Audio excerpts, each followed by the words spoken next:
cada pieza, cada obra es única en cada una de sus presentaciones. Y eso es algo que la modernidad ha tratado de quitarlo. Lo efímero, lo que no se puede repetir. Entonces, está luchando el teatro contra todas esas visiones, ¿no? El teatro lo que propone es: viví este instante de una manera absolutamente atenta, porque este instante no se repite. Esto que está haciendo este cuerpo es para vos. Ese fenómeno de alguien lucha por comunicarse con una platea es algo invaluable. Cuando eso sucede, lo que uno descubre es: vale la pena hacer buen teatro, porque el espectador puede agradecer ese fenómeno también sabiendo que es contracultural y es antisistema. Yo con mi cuerpo puedo enfrentar a una corporación.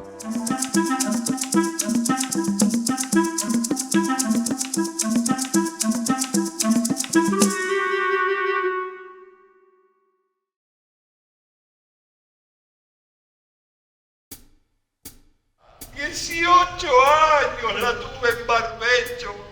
18 años esperando su debut en un cajón. ¡Ah, mísera edad! Y depravado el siglo este con sus artistas. ¡Y los poetas queremos estrenar!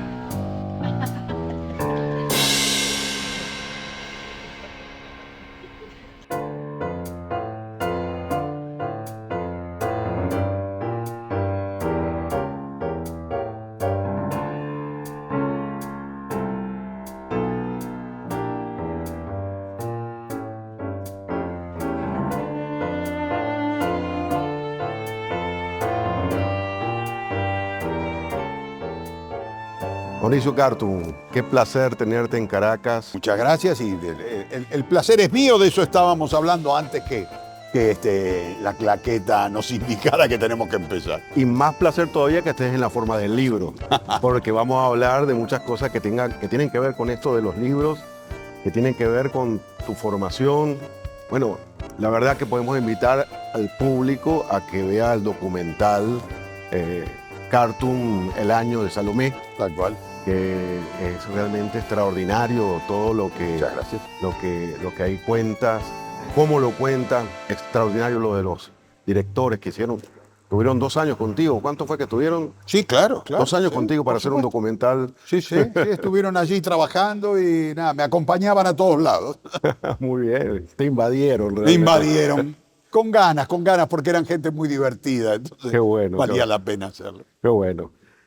Las preguntas de siempre. ¿Se está haciendo nuevo teatro? ¿Se está reescribiendo el mismo teatro de hace siglos? ¿Qué pasa con el teatro? El teatro está atravesando, a mi gusto, el mejor momento en muchísimo tiempo. Más allá, hay países, hay diferencias. Países, ciudades donde hay más auge, donde hay menos auge. Pero lo que está pasando en este momento en el teatro es extraordinario. Fíjate. El teatro durante años tuvo un monopolio: contar una historia que pudiese verse. Hasta hace un siglo y un poquito más en el que apareció el cine, luego la televisión, la televisión generó otros formatos, las series. El teatro perdió ese monopolio. Pero en el momento en el que perdió el monopolio, ganó también algo extraordinario, que es diferenciarse. El teatro es ahora el non plus ultra, no hay nada más atrás del teatro. Cuando uno mira la realidad en el mundo, descubre que el mundo de la comunicación está en manos de las plataformas. El mundo de la comunicación está en manos de las corporaciones. Cuando en cualquier país, a mí me pasa, yo quiero ver una película, pues está Netflix o están las plataformas en las cuales yo puedo ir a ver contenido. Frente a eso, aparece una alternativa humanista, aparece una alternativa carnal, aparece una alternativa que yo suelo decir es cuerpo versus corporación. El teatro es cuerpo versus corporación. Se juntan tres, crean un espectáculo, y ese espectáculo crea, en un espacio iluminado, 3 cuerpos emocionados son capaces de transmitirle a un auditorio una historia, conmoverlo, sorprenderlo, atraerlo, entretenerlo, que no es otra cosa que entretenerlo ahí en el límite. Cuando uno descubre esto, lo que descubre es: no hace falta más que el cuerpo. Spinoza, el filósofo, decía, nadie sabe lo que puede un cuerpo. Nadie sabe lo que puede un cuerpo. Y hoy se vuelve un saber extraordinario esto de entender. Siglos después, nadie sabe lo que puede un cuerpo. Tres cuerpos son capaces de crear algo que es una alternativa, una corporación que pone millones de dólares para hacer algo. Cuando uno descubre esto, lo que piensa es, claro, hay que hacerlo muy bien, hay que hacer un teatro que sorprenda, hay que hacer un teatro que deslumbre. ¿Cómo se hace eso? Pidiéndole al cuerpo saberes de tiempo. Los saberes de tiempo son lo que el cuerpo aprende repitiendo y repitiendo y repitiendo.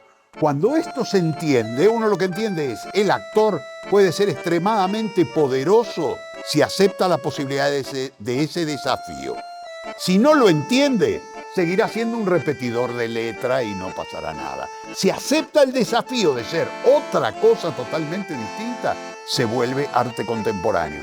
Yo creo que el teatro hoy es arte contemporáneo, como no lo ha sido, como hacía mucho tiempo que no lo era. Impresionante que hoy se mantenga el teatro con todos estos cambios radicales que hay en la comunicación, que hay en los espectáculos, ¿no? El streaming y todas estas cosas, ¿no? En una sesión anterior, un episodio anterior, hablamos con el dramaturgo Rodolfo Porras y él hablaba de lo efímero que tiene el teatro. Es decir, eso es, cada pieza, cada obra es única en cada una de sus presentaciones. Que cada cosa que sucede nada más en esa. Es irrepetible. Y eso es algo que la modernidad ha tratado de quitarlo. Lo efímero, lo que no se puede repetir. Entonces, está luchando el teatro contra todas esas visiones, ¿no? Justamente lo que el teatro plantea es el valor de lo efímero. Frente a la hipótesis de algo se registra y por lo tanto puede ser cobrado muchas veces, que es lo que sucede, por ejemplo, con una serie. Se registra, gasta mucho dinero porque después puede ser repetida durante muchas veces. El teatro lo que propone es vivir este instante de una manera absolutamente atenta, porque este instante no se repite. Esto que está haciendo este cuerpo es para vos. Ahí está el verdadero poder del teatro. Esa condición efímera es parte de su capital. Es como decir, vivilo porque no vas a poder vivirlo. En todo caso, yo creo que las mejores cosas de la vida en el ser humano tienen ese carácter efímero. No quiero ponerme excesivamente complejo, pero digo, el sexo es efímero. El sexo, el beso, la caricia. Son efímeros. Hay algo del placer de lo efímero, de sentir toda la energía, por ejemplo, en el caso del sexo, toda la energía de la empatía entre dos cuerpos se resuelve en ese instante, en ese momento.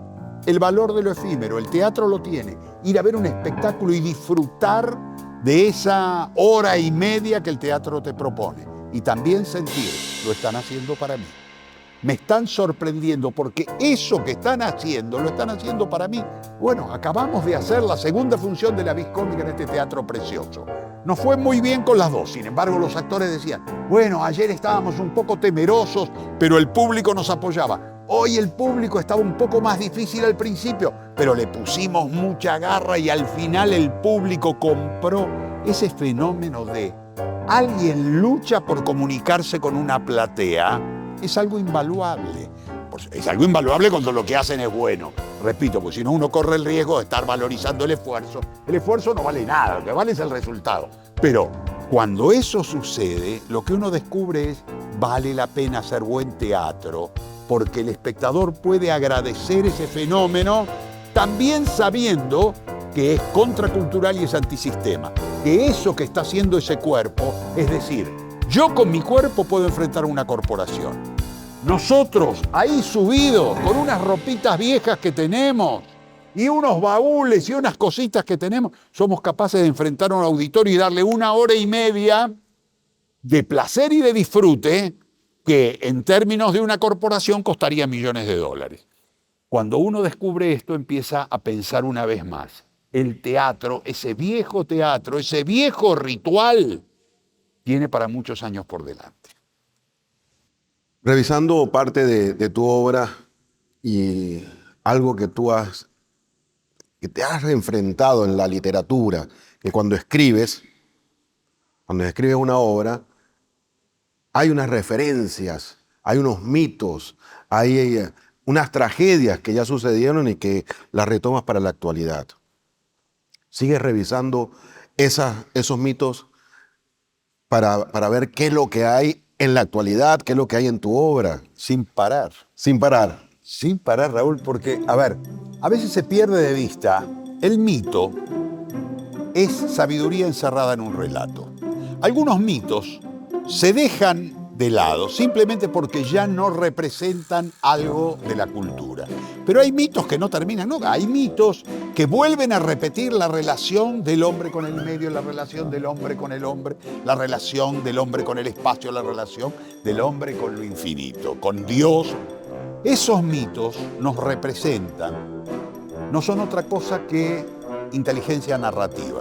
La capacidad de hacernos entender a través de historias que nos sintonizan con un relato en común.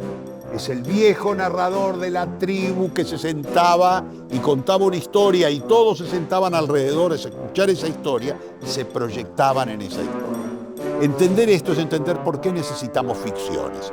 No es que necesitamos ficciones porque nos gusta ver la vida ajena, porque somos, en Argentina decimos chusmas, nos gusta meternos, metiche, nos gusta meternos en la vida ajena. No, digo, no es por eso, es porque nos proyectamos en los relatos. Estos son los mitos. A mí me gusta mucho revisar esa mitología antigua, porque lo que uno encuentra es que buena parte de lo de hoy viene repitiéndose casi de una manera. Es como si yo te dijese, pero hombre, hace siglos que nos viene dando señales de cómo funciona el mundo. ¿Cómo carajo puede ser que no te enteres de cómo funciona el mundo? Yo tuve hasta el año pasado un espectáculo montado, estuvo aquí, por cierto, en Caracas, en el festival en el 2015, Terrenal, Pequeño Misterio Ácrata. Es el mito de Caín y Abel revisado, mostrando cómo no es otra cosa que el enfrentamiento entre dos arquetipos que son dos formas de mirar el mundo. El acumulador y el que comparte. Caín, el acumulador. Abel, el que comparte, el que da. El que no acumula porque siente que acumular lo hace preso del capital. Vos me vas a decir, no, pero vos estás haciendo una especulación marxista sobre la historia. No, coño, no, pero de ninguna manera estoy haciendo eso. Estoy revisando desde el punto de vista de los filósofos que han mirado ese mito y dicen, el mito de Caín y Abel es prebíblico y habla de la diferencia entre las dos tribus, nómada y sedentaria. Los sedentarios se quedan, acumulan, cosechan más de lo que necesitan y se pasan todo el resto del año cuidando la cosecha para que no se la roben. Por lo tanto, ahora tienen más de lo que necesitan y viven presos de lo que han producido. El otro, el nómade, el que anda dando vueltas por allí, el que va con el ganado buscando los pastos y el calor, no puede acumular y vive su vida disfrutando de una manera más caribeña, por decirlo, con una imagen que vos entenderás. Hay una manera más jodona de entender la vida. Pero eso no lo inventé yo. La gente va a ver mi espectáculo y dice, parecería, Mauricio Cartún ha inventado. No, yo no inventé nada, yo simplemente tomé un mito que está presente ya en los exégetas de la Biblia, dicen que esto es así. Revisitar los mitos para descubrir. Hay narraciones, hay relatos que nos expresan. Cada cosa que hacemos ya fue hecha. Cada decisión política ya fue tomada. El mundo puede ser mirado en esa proyección. ¿Cómo no nos vamos a mirar en el pasado? Entonces, descubrir esos relatos es una manera de entender. Hay una sabiduría que la sociedad solo ha encontrado la manera de transmitirla a través de relatos. Esos son los mitos.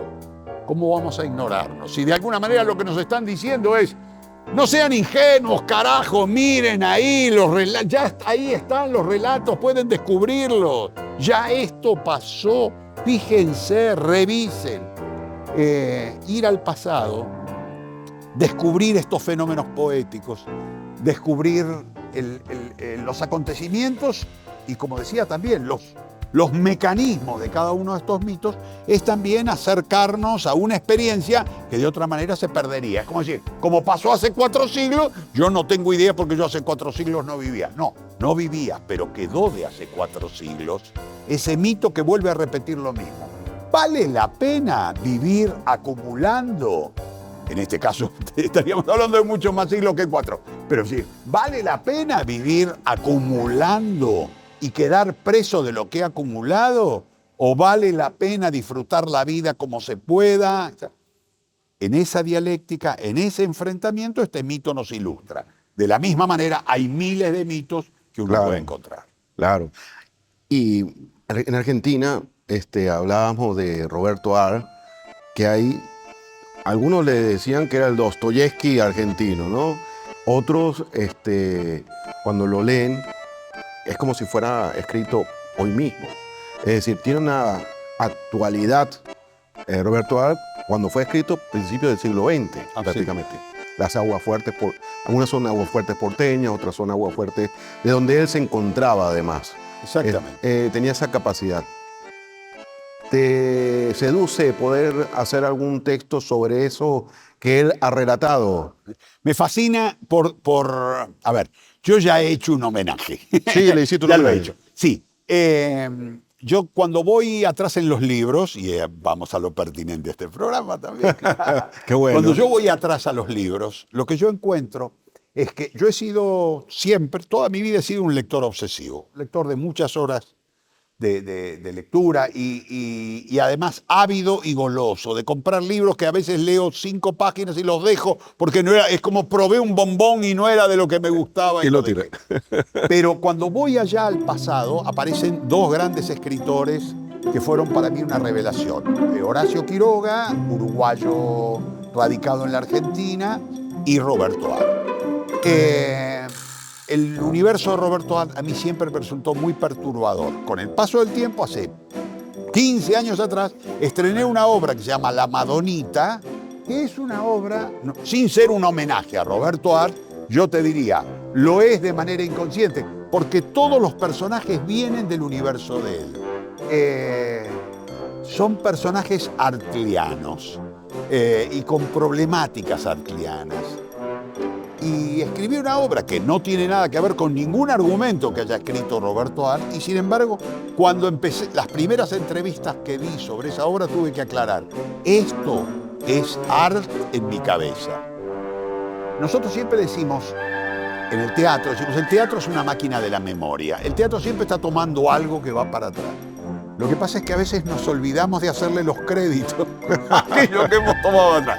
A mí, en cambio, yo siempre digo, a mí me honra, me enaltece hacerle los créditos a aquellos autores que de alguna manera han detonado otra cosa, porque es una herencia reconocida.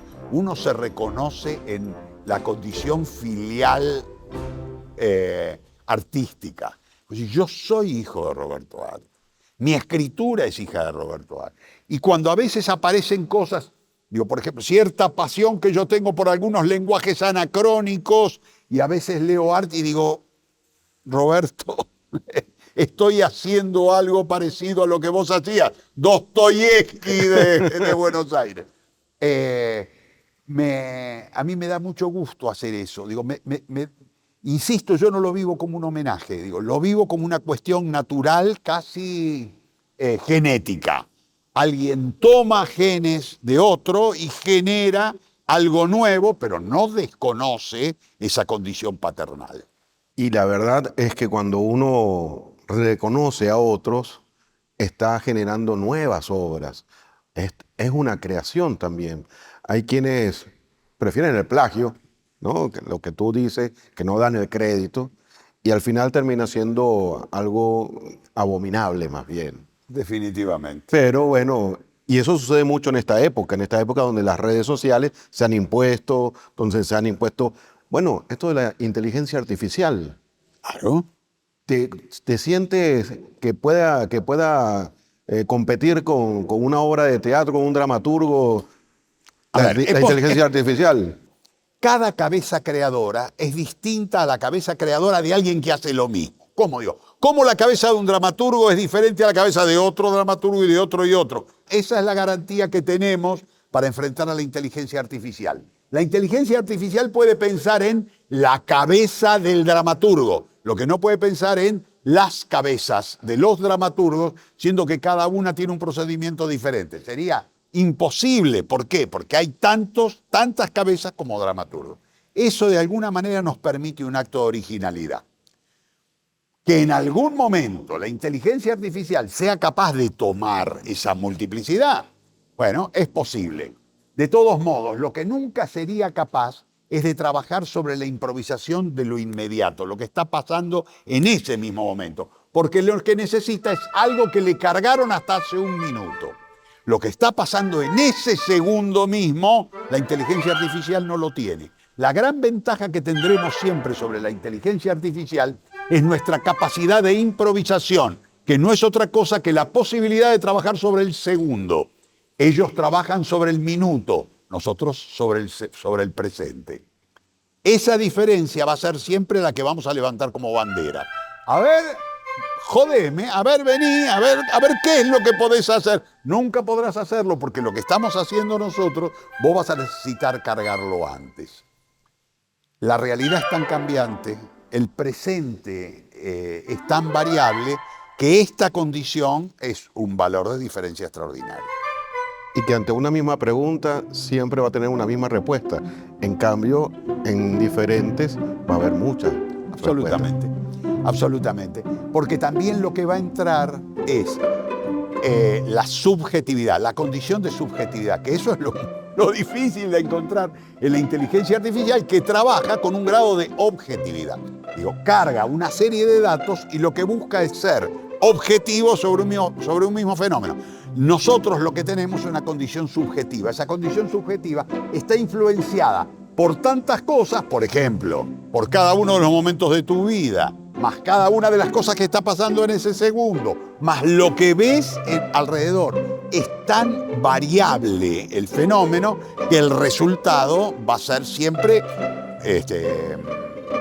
de una calificación más original que el que puede conseguir el programa. En eso, por ahora, tenemos diferencias. Por supuesto, nadie sabe, hablábamos hace un rato, nadie sabe lo que puede un cuerpo. Bueno, nadie sabe lo que puede una inteligencia artificial. Podremos sentarnos dentro de unos años y volver a debatirlo. Hoy le damos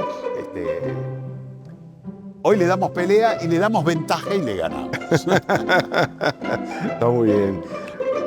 En tu obra teatral, tú te haces la pregunta, ¿eres un dramaturgo? Porque hay dramaturgo de dramaturgo, pero tú mismo te hiciste, ¿eres un dramaturgo? Yo creo que sí, y soy orgullosamente un dramaturgo. Orgullosamente. Soy orgullosamente un dramaturgo, porque mi cabeza funciona como tal. Mirá. En todos los aspectos de tu vida también. Pero por lo menos en los creativos. Okay. Trato en mi casa de no ser demasiado dramaturgo. Para que no me echen por algún drama o por alguna tragedia o por excederme en la comedia. Pero sí, por ejemplo, en la creación. Pero mira, es muy curioso. A mí me dicen, vos sos director. Y yo digo, sí, pero en realidad no soy un director, soy un dramaturgo que dirige. ¿Por qué? Porque cuando yo me pongo a dirigir teatro, mi cabeza trabaja pensando como dramaturgo y haciendo conversión de norma, como se hace en el video. Convierto a una norma nueva que es la de dirección. Yo acabo de publicar una novela. La novela salió de cierto tedio durante la pandemia. Yo pasé un año y 2 meses en un bosque medio desierto. Caminando por el bosque, lo que me aparecían eran relatos que publicaba en una red social. Porque si no puedo hacer teatro, no puedo hacer nada. Esos relatos se transformaron en una novela, se publicó hace un mes, a las 3 semanas agotó la primera edición. Yo estoy con una enorme felicidad. Pero si me dicen, Cartoon, ahora sos novelista. No, soy un dramaturgo que escribe novela. ¿Por qué? Porque mi cabeza funciona como dramaturgo. Y es muy curioso, alguna gente lee la novela y me dice, pero qué singular el uso de muchas voces. ¿Cómo se te ocurrió usar muchas voces? A mí no se me ocurrió nada. Es que yo como dramaturgo trabajo con la oreja, trabajo con el oído. Escucho 5 voces, escribo 5 voces, quedan 5 voces. no es una determinación estilística, no es una búsqueda formal. Mi cabeza trabaja de la misma manera. Dice, ¿vas a escribir una nueva novela? La verdad que no sé. Si puedo escribir teatro, es probable que no escriba una nueva novela. Pero es posible que lo haga, pero nunca pensando como un novelista.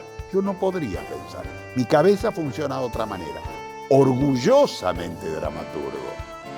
Orgullosamente dramaturgo. Y también pensando en la dramaturgia es un saber de tiempo, porque lleva muchos años aprenderlo, que es muy importante transmitirlo. Yo digo, es como la peste, hay que contagiar. ¿Por qué? Porque el riesgo es que esto se pierda. Si se pierde un saber que le quita, como hablábamos hace un rato, le quita poder al cuerpo, porque el cuerpo se empodera en la posibilidad de transmitir inteligencia narrativa mezclada con inteligencia mimética. Un cuerpo se convierte en otro, crea la presencia de una ausencia y transmite un relato. Hombre, pero ¿cómo no voy a estar entusiasmado en la idea de transmitirlo si lo que yo pienso es, si esto dentro de 30 años, de 50 años y de 100 años sigue vivo, la humanidad, el ser humano, seguirá teniendo la posibilidad de sorprender, de convocar, de entretener, de transmitir mitos a partir del cuerpo. Sí, soy orgullosamente dramaturgo. Y me reivindico en una manera de pensar y de imaginar muy diferente, por ejemplo, a la del poeta, a la del narrador, a la del cuentista. Mi cabeza trabaja, en mi cabeza lo que aparecen son voces. Yo que tengo la sensación de mi cerebro trabaja con una parte diferente de la cabeza que la que trabaja un novelista. Yo escucho voces y las escribo. ¿Por qué lo traicionaría? Si yo puedo generar una escritura también a partir de voces. Entender esto es también, mira, en Argentina, en varios lugares del mundo, existen las marchas del orgullo. La marcha del orgullo gay, lésbico. Cuando aparecen esas marchas, alguien dice, marchamos para mostrar que no debemos ocultarnos, para mostrar que esto que nosotros sentimos es parte de la comunidad. Yo a veces a mis colegas les digo, deberíamos armar una marcha del orgullo dramatúrgico. Nosotros pensamos diferente, pensamos con otro lugar del cerebro. No quieran transformarnos ni en guionistas, ni en narradores, ni en poetas. Somos dramaturgos y venimos, al menos desde hace 24 siglos, haciendo lo mismo. Ojalá, por lo menos, por una generación más, por 2 generaciones, por las que sea necesario, sigan existiendo los dramaturgos. Gracias, Mauricio, por contagiarnos con la dramaturgia. Al contrario, muchísimas gracias a vos por esta entrevista y por tu tiempo, Raúl. No, a usted, a usted.